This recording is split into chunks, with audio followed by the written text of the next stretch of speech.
বুধবার রাজধানীর রবীন্দ্র শতবার্ষিকী ভবনের ১ নং হলে এক অনুষ্ঠানের মধ্য দিয়ে বর্তমান রাজ্য সরকারের উন্নয়ন ও সাফল্যের খতিয়ানগুলি তুলে ধরা হয়। এক কথায় বলতে গেলে এদিন রাজ্য সরকার তার উন্নয়নের রিপোর্ট কার্ড তুলে ধরে সকলের সামনে প্রদীপ প্রজ্বলনের মধ্য দিয়ে এই দিনের অনুষ্ঠানের সূচনা করেন রাজ্যের মুখ্যমন্ত্রী ডাক্তার মানিক সাহা। পরে অনুষ্ঠানে বক্তব্য রাখতে গিয়ে মুখ্যমন্ত্রী ডাক্তার মানিক সাহা বলেন, দেশের প্রধানমন্ত্রী নরেন্দ্র মোদী যা বলেন তাই করে দেখান।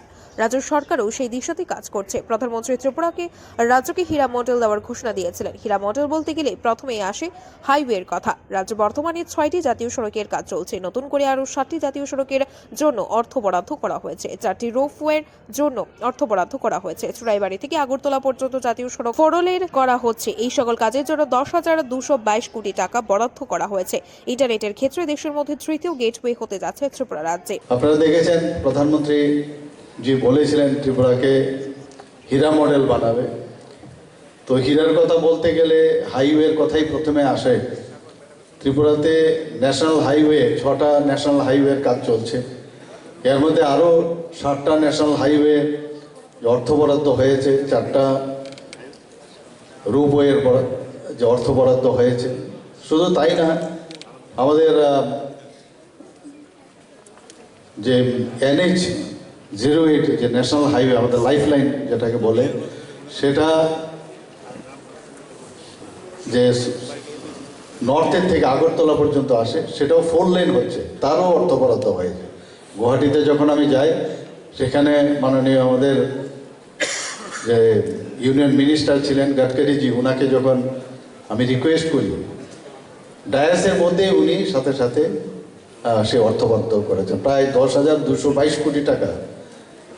এই শুধু ন্যাশনাল হাইওয়ের জন্য বরাদ্দ করেছেন।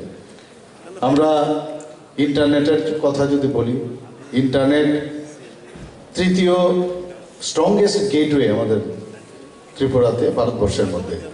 তো সেটাকে হাতিয়ার করে আমরা সবাই এখন সারা পৃথিবী, সারা ভারতবর্ষ সমস্ত ইন্টারনেটের মাধ্যমে আমাদের হাতের মুঠোয় চলে এসছে। সব খুব ইজি ওয়েতে, easy of approach, easy of business যেটা বলছি, ইজি অফ অ্যাপ্রোচ, সেইভাবে আমরা সব কাজগুলো করতে পারছি। তো সেই দিশায় আমরা কাজ করছি।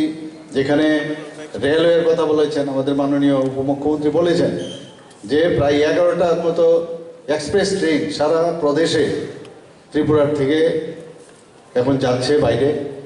আমরা কোনোদিন ভাবিনি যে ত্রিপুরাতে কোনোদিন ব্রড গেজ হতে পারে।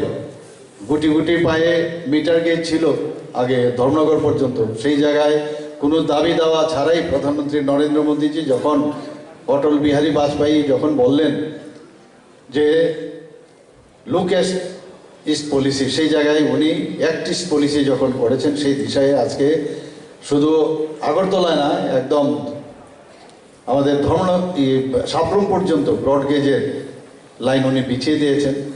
শুধু তাই না, আগরতলার যে রেলওয়ে স্টেশন এত সুন্দর, মানে এত সুন্দর করছেন, ওটা সারা ভারতবর্ষের মধ্যে one of the best railway station করছেন। এসকেলেটারও এখানে লেগে গেছে। সব দিক দিয়ে বলার আগে উনি কাজগুলো করছেন। 4টে ডেমো ট্রেন এখানে চলছে। তাছাড়া আমরা একটা দাবি আমি করেছিলাম মাননীয় রেলওয়ে মিনিস্ট্রিতে, এবং মাননীয় মিনিস্টারের সাথে আমি কথা বলেছি যে ইন্টারসিটি গুয়াহাটিতে এবং আগরতলার মধ্যে যাতে ইন্টারসিটি একটা যদি রেল স্টার্ট করা যায় অন্যান্য প্রদেশের মতো, এবং উনি ইন প্রিন্সিপাল রাজিও হয়েছেন। এবং যেহেতু আমাদের যা বলেন আমাদের মিনিস্টাররা, ইউনিয়ন মিনিস্টারই বলুন, প্রধানমন্ত্রী যে মার্গদর্শন, সেই কাজটি করেন এখানে। তো সেইভাবে আমাদের উন্নয়নের কাজ চলছে। এখানে পুরো কি কি উন্নয়ন হয়েছে তার একটা মোটামুটি রূপরেখা সংক্ষিপ্ত আকারে এখানে আমাদের প্রারম্ভিক ভাষণে এখানে বলা হয়েছে। তো আমি আর সেদিকে যাচ্ছি না। তবে একদম আমরা এক ত্রিপুরা শ্রেষ্ঠ ত্রিপুরা বানানোর যে চিন্তা ভাবনা আমরা করেছি, সেই আমরা চলছি। আমরা মানুষকে নিয়ে চলতে চাই। সাধারণ মানুষের যে দুঃখ দুর্দশা, সেটাকে লাঘব করা যায়। এবং এই কয়েক বছরে, এই প্রায় 4.5 বছরে আমরা যেভাবে মানুষের জন্য কাজ করছি, আইন শৃঙ্খলার বিষয় আমরা দেখেছেন 28টা স্টেটের মধ্যে আমরা নিচের দিক দিয়ে 5ম স্থানে আছি। অনেক সময় বিরোধীরা নানাভাবে কটূক্তি করেন যে ত্রিপুরাতে আইন শৃঙ্খলার অবনতি। ওনারাই আইন শৃঙ্খলার সৃষ্টি করেন নানা রকমভাবে অবনতি করার, এবং সেটার দায়ভার আমাদের উপর চাপাচ্ছেন।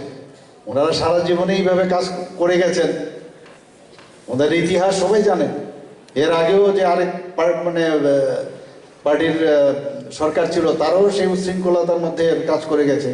আমরা চাই যে আমাদের প্রধানমন্ত্রী নরেন্দ্র মোদীজি বারবার বলেন, আমাদের হোম মিনিস্টার অমিত শাহজি বারবার বলেন, আমাদের সরকার মানুষের জন্য কাজ করবে এবং এখানে শান্তি সম্প্রীতি বজায় রেখে জাতি জনজাতি সবাইকে একসাথে নিয়ে আমরা কাজ করব, সেই দিশায় আমরা কাজ করছি। সাধারণ ডিগ্রি কলেজগুলিতে ছাত্রীদের বিনামূল্যে পড়ালেখা করার ব্যবস্থা করা হয়েছে। সরকারি চাকরির ক্ষেত্রে মহিলাদের জন্য 33% সংরক্ষণ ব্যবস্থা চালু করা হয়েছে। সরকার ও সাধারণ মানুষের মধ্যে যেন সমন্বয় সাধন করা যায়, তার জন্য আমরা সরকার নামে একটি পোর্টাল চালু করা হয়েছে। সম্প্রতি রাজ্যের সরকারি কর্মচারীদের 12% ডিএ দেওয়া হয়েছে, তার আগে ধাপে ধাপে 3% ও 5% ডিএ দেওয়া হয়েছে।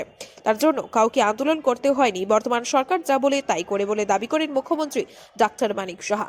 বাইট অনুষ্ঠানে মুখ্যমন্ত্রী উপমুখ্যমন্ত্রী ছাড়া উপস্থিত ছিলেন মন্ত্রী রামপ্রসাদ পাল, মন্ত্রী মনোজ কান্তি দেব, রাজ্যের মুখ্য সচিব জেকি সিনহা সহ অন্যান্যরা। উদ্বোধন অনুষ্ঠান শেষে অনুষ্ঠানে উপস্থিত মুখ্যমন্ত্রী সহ অন্যান্য মন্ত্রীরা সকলে মিলে সরকারি বিভিন্ন উন্নয়নমূলক কাজের রিপোর্ট কার্ড তুলে ধরেন।